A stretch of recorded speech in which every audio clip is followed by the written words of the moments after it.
To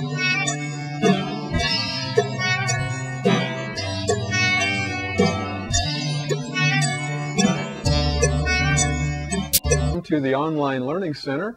I'm Coach Mark Evans. I've spent the last 25 years coaching triathletes, developing better swimming, cycling, and running technique.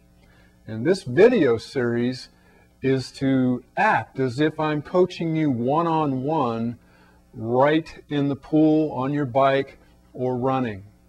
We'll also have some videos on dryland training, a question and answer, and a workout whiteboard related. So we have 6 different categories. Today we're going to focus on swimming, and as it relates to the articulation of your wrist line during the catch and pull. And what we're looking for, and I've talked about this in other videos, but following or as part of your catch or your wing line position, your anchor position, the wrist and the forearm are going to remain relatively level or in a straight line. The goal during that catch is to actually elevate your elbow to this point and have a vertical forearm and hand with the fingertips pointing down towards the bottom of the pool. Well, what happens as you pull through the stroke or as the body swims over this stabled anchor point, because that's really what happens. A good swimmer doesn't pull here and move this hand there. A good swimmer locks their hand, anchors their hand in the water, and then the body swims over that point as a result of good mechanics, good feel for the water, and a good positioning of the hand and the forearm. But what we're talking about today is this articulation, rather. In fact, is that the wrist will actually go a little bit in extension and then a little bit in flexion rather at the beginning, so flexing down, and then a little bit in extension or up at the hip or close to the hip line.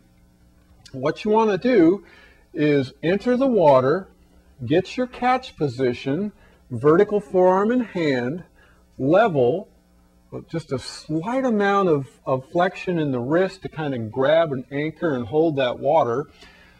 And then as you're pulling through, you're now vertical close to your hip line underneath your chest. When you get right about your center of your stomach, approaching your hip, is that in order for the fingertips to remain pointed straight down, you've now got to go into extension of that wrist.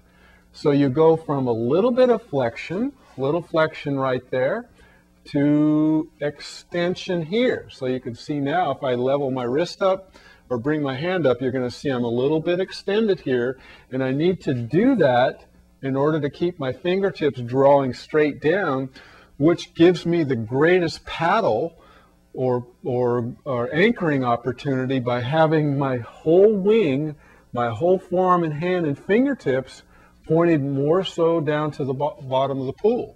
You're going to have a lot more leverage and increase your pull potential by keeping that forearm and hand and fingertips pointing down towards the bottom of the pool. So this is another great little tip for you to practice. And what I would do is do a drill, which is essentially a single arm swim. And you're going to hold your left hand out front. You're going to make a pull with your right, or a stroke with your right, and then you just go fingertips down.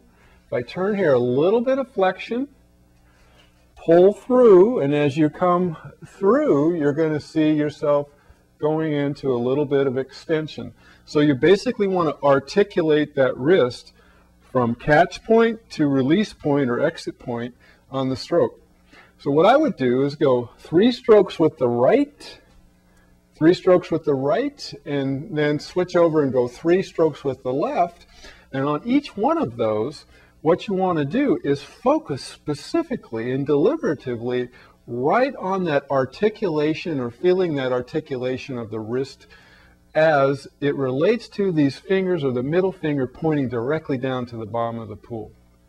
And what I really like on swimming drills when we're teaching you how to swim better is to focus on the movement so that your neuromuscular, brain to muscle movements or synapses improve, that coordination. And no better way to do that than focusing on an intensity level that is very low. So I use 6 intensity zones, zone 1 through 6. I like to see all of the technique done at zone 1, maybe just touching on zone 2. Zone 1 is a very, very comfortable, very easy pace, not hard breathing or anything like that. So you should be able to get a nice float in the water, good streamlining, and work specifically on that articulation using a 3 left, 3 right drill. Swimming down, 3 left, 3 right, turn around and swim back, normal stroke coming back and focusing again on the 3 left, 3 right. You might go through that set 10 times, got 500 yards, 500 meters of drill work, all at zone 1. And pretty much in a few weeks or even less, you'll get that down and won't have any problem. You have a good, much better feel for the water. Okay, so thanks again for watching. I hope this drill helps you. And like I always say, make every movement better than the last. I'm Coach Mark Evans. Thanks for watching the Online Learning Center.